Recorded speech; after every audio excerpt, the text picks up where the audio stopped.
tous les enseignants, formateurs et toute personne intéressée dans la robotique éducative. Donc, dans notre série d'interviews aujourd'hui, nous avons Geoffroy Rousseau, un enseignant du lycée français de Zurich. Donc, Geoffroy, tu as fait un projet interdisciplinaire, donc géo, français, sport et entre autres, il y avait la robotique éducative. Donc, tu as fait ça dans une classe de CM2, donc une tranche d'âge de 10-11 ans. Est-ce que tu peux d'abord te présenter et puis nous dire comment en fait tu es tombé dans la robotique éducative et comment ça t'est venu cette idée de projet? Eh bien, bonjour, je m'appelle Geoffroy Rousseau, je suis enseignant au lycée français de Zurich. Donc, j'ai une classe, comme tu l'as dit, de CM2, donc ce sont des élèves qui ont entre 10 et 11 ans. Et la particularité du lycée français de Zurich, c'est que les enfants sont équipés en one-to-one, c'est-à-dire que chaque élève dispose d'une tablette. Et donc, chaque année, on essaie de trouver des idées de projets globaux, c'est-à-dire qui seront un fil rouge pour toute notre année scolaire, sur lequel on va rebondir toute l'année scolaire dessus, et qui met en œuvre du numérique. Et cette année, c'était une année particulière, puisque c'était la première fois où la Coupe du monde de football allait se jouer sur le temps scolaire. Nous sommes installés à Zurich, qui est le siège de la FIFA, avec un musée à disposition. Donc, c'était tenir compte aussi du cadre local et permettre des interactions comme ça entre des événements globaux et puis notre cadre ici qui entoure le lycée français de Zurich.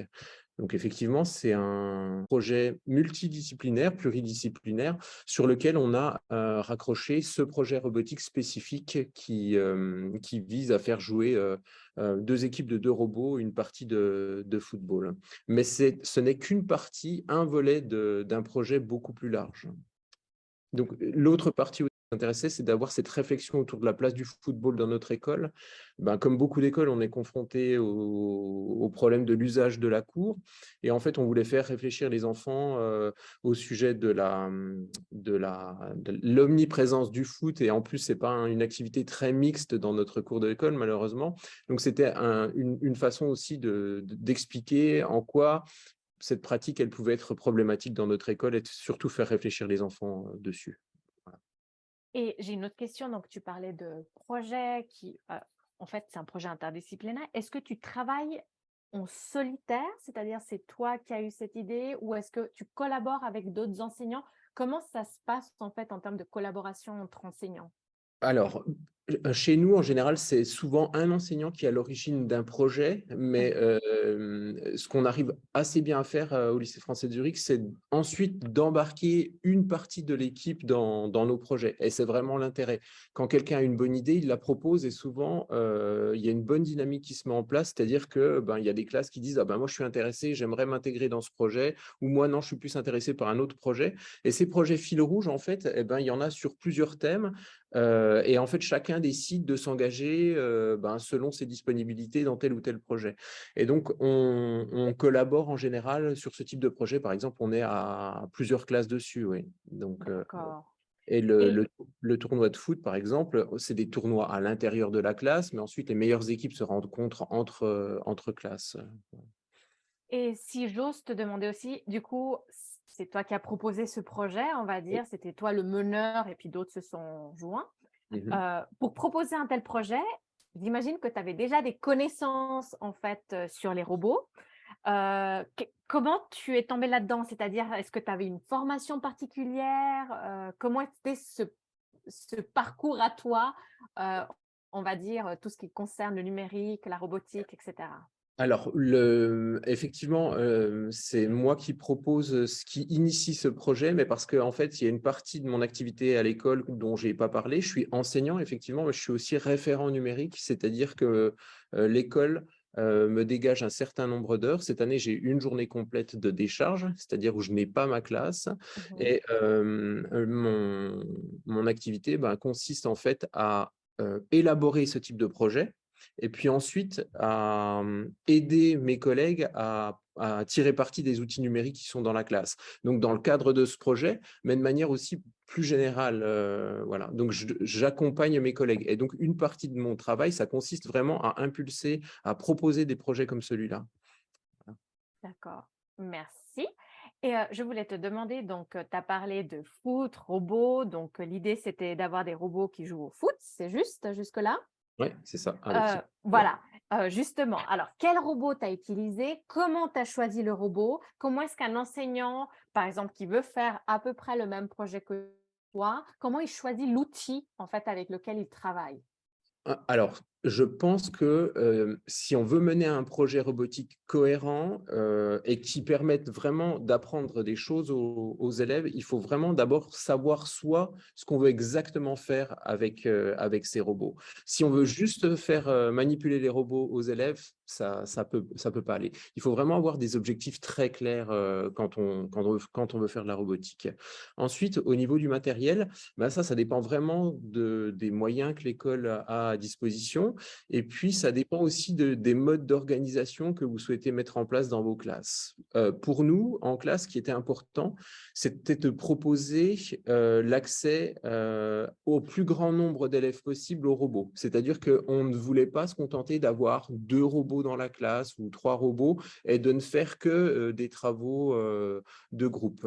On voulait Mmh. vraiment faire en sorte qu'il y ait à minima un robot pour 2 élèves. Voilà. D'accord. Et de cette façon-là, on a regardé dans le commerce ce qui pouvait exister pour un coût raisonnable, les robots disponibles. Et en fait, on est tombé sur ce petit robot.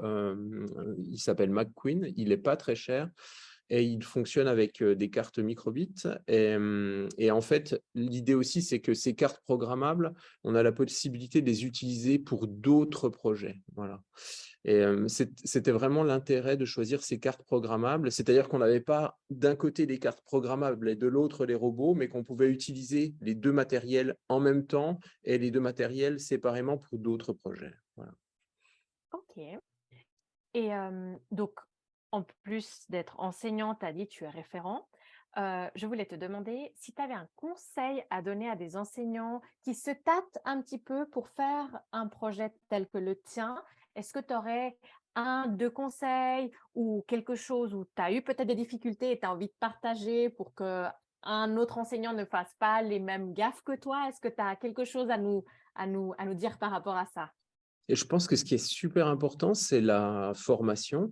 Et la formation, c'est difficile parce qu'académiquement, on n'a pas forcément une offre de formation clé en main qui nous est proposée par nos établissements. Et donc, il faut être curieux, il faut aller chercher un peu sur les réseaux sociaux, voir une bonne idée qui passe, et puis essayer de creuser, et puis pas rester seulement sur ce qu'on peut voir sur les réseaux sociaux.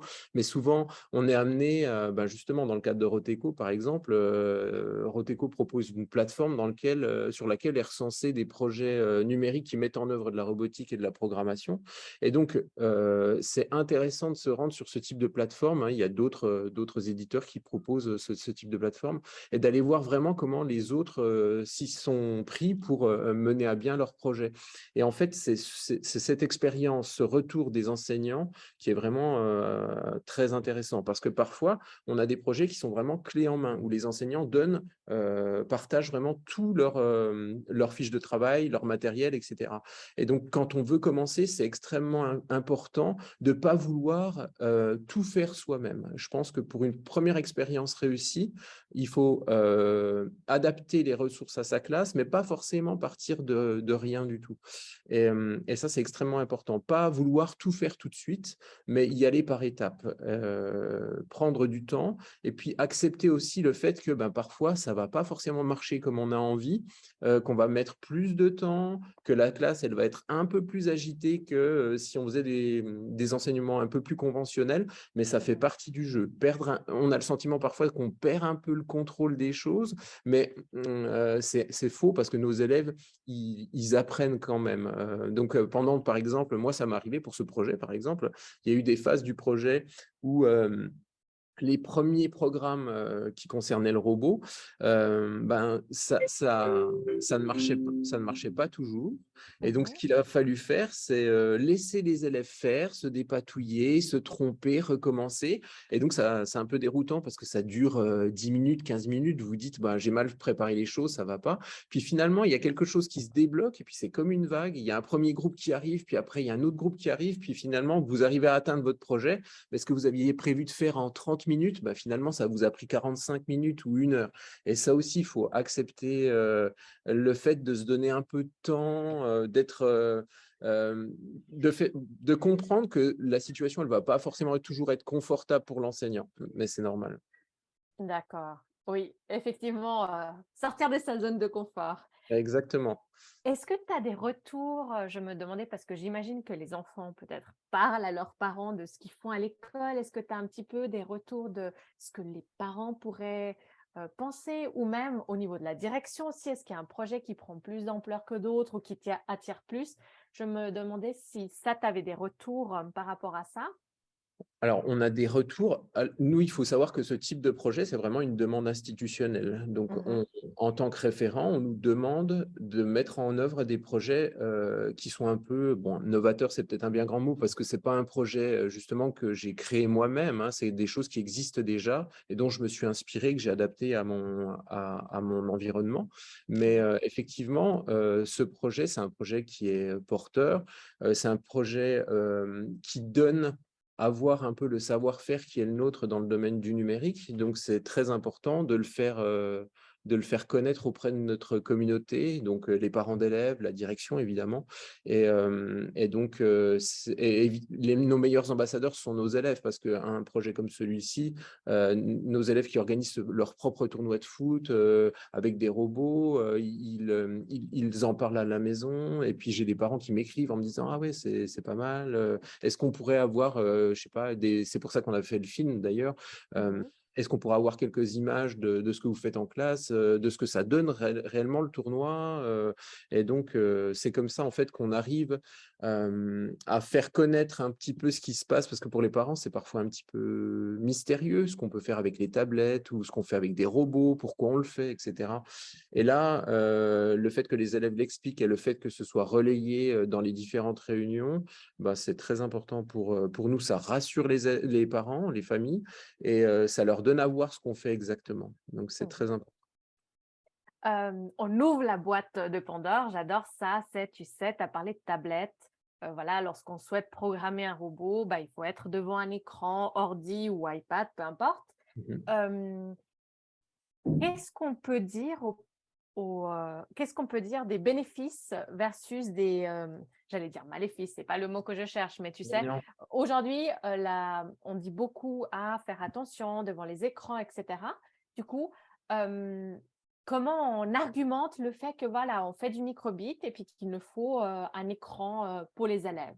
En fait, c'est une question de posture. Mmh. C'est-à-dire que pour nous, le fait de mettre un élève devant un écran, c'est que notre élève, il est pas consommateur d'écran quand il est face à un écran. C'est-à-dire qu'il est pas passif devant son écran à regarder une capsule vidéo. Ça peut arriver, hein, on a aussi ce type de gestes pédagogiques, mais quand on fait ces projets-là, c'est justement pour permettre à l'élève d'avoir une autre posture, d'être dans la posture de quelqu'un qui cherche, dans la posture de quelqu'un qui essaie, dans la posture de quelqu'un qui apprend et qui fait surtout. Et donc, quand il est dans cette posture-là, l'élève, le temps d'écran, c'est pas vraiment un problème pour nous, c'est pas Mmh. un souci pour nous, parce qu'on sait qu'il y est pour une tâche précise, on sait qu'il y est pour un temps déterminé et qu'à l'issue de la séance, eh ben, il aura appris quelque chose. Et Mmh. c'est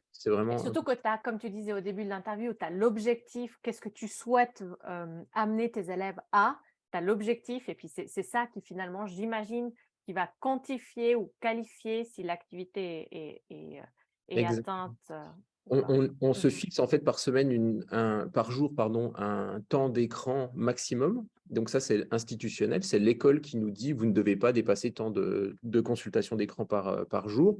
Mais évidemment, quand on a des projets comme celui-ci, il peut y avoir des moments dans l'année où on va faire un peu plus que, le maximum d'habitude autorisé. Mais parce que la posture de l'élève, elle est différente de celle, qu'il peut avoir, le reste de l'année. Donc pour nous, c'est important qu'il y ait cette flexibilité et quand c'est expliqué aux familles, c'est assez bien compris. On leur Mhm. dit: «Bah, on a un projet spécifique qui va nous demander de passer un peu plus de temps sur, les tablettes ou devant des écrans d'ordinateur, mais voilà, ce qu'on compte, faire, c'est ça» et ils le comprennent assez facilement et on a, le temps d'écran, c'est pas un débat en soi, parce encore une fois, la communication, c'est extrêmement important et donc dans les réunions qu'on a avec les familles, on fait part des projets numériques que l'on a et ça facilite un peu la compréhension des parents. Donc la communication, c'est extrêmement important avec les familles. Important, oui. En fait, Et- pour bien ouais. comprendre la Mhm. posture différente des élèves, c'est vraiment ça, c'est une question vraiment de posture. On n'est pas sur, une posture attentiste, où l'élève est vraiment consommateur de contenu, mais là, il est vraiment dans la création, dans la réalisation de projets. Très bien. J'ai une dernière question peut-être. Je reviens un peu sur, tu sais, le choix du matériel, comment tu as choisi, etc., que tu as déjà répondu, mais je voulais savoir, euh, est-ce que cela veut dire que, en termes écologiques, tu sais, que l'année prochaine, tu vas sûrement utiliser le même outil Microbit parce que comme ça, on l'amortit, ou est-ce que c'est du matériel qui a été utilisé pour un projet et puis qu'après va être mis dans une armoire? Voilà.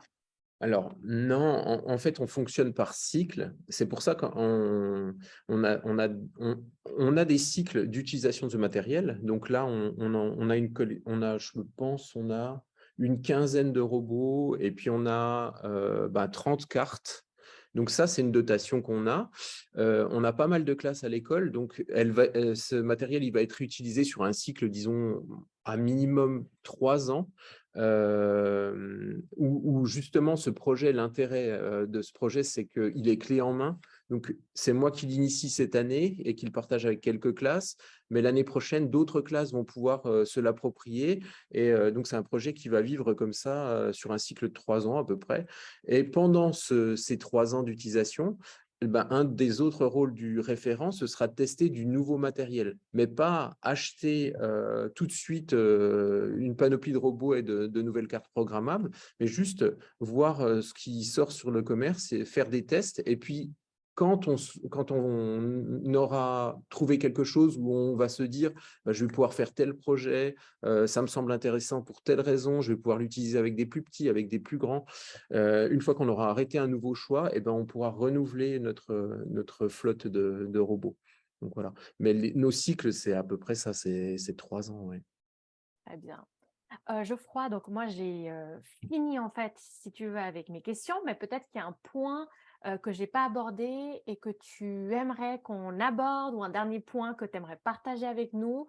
N'hésite pas, hein, on Ouais, est… Mhm. bah, pour tous, je pense que pour tous les enseignants qui ont un peu de crainte à se lancer dans la robotique, et puis en plus là, je vous ai expliqué que c'était important pour nous que chaque élève puisse manipuler un robot. Ce que j'ai envie de dire, c'est qu'il ne faut pas forcément être doté de beaucoup de matériel pour commencer à se lancer, mais ce qu'il faut accepter, c'est vraiment ça, c'est d'être mis un peu se placer dans ses retranchements, de sortir un peu de sa zone de confort. Ça ne sera pas forcément facile au début, mais c'est complètement normal.